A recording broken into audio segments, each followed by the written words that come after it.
Meteorologists aren't the only ones tracking Hurricane Matthew as it gets closer to the United States. The state's emergency command center is in full operation now, ready to send crews as soon as they're needed. Fox 5's Deidre Dukes has spent the entire day at the command center monitoring conditions all along the coastline. She joins us now live with the very latest. Deidre?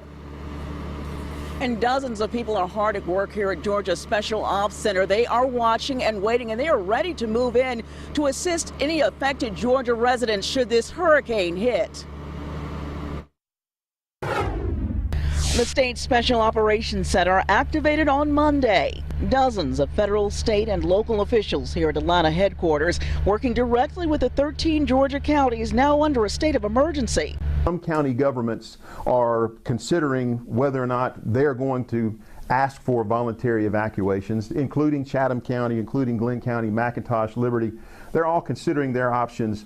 Director Jim Butterworth told me as of Wednesday afternoon, Glenn County has now called for voluntary evacuations of its barrier islands and low-lying areas. The governor firmly believes that folks should understand their own specific situation, consider whether or not they would be well served to move inland. And I think that's where we are at this point. While it's too soon to tell the impact on Georgia, officials urge residents in the affected areas to be prepared for the worst and to have 72 hours of emergency supplies on hand if they choose to ride out the storm.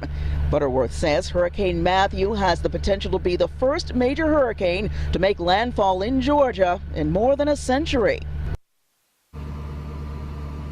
Now, this is, of course, a very fluid situation. With that in mind, officials here are urging residents who live in those affected areas to monitor the weather situation closely, to have those supplies on hand, and should you be asked to evacuate, to move immediately. And that's the latest here at Georgia Special Ops headquarters. I'm Deidre Dukes, Fox 5 News. All right, thanks so much, Deidre. Well,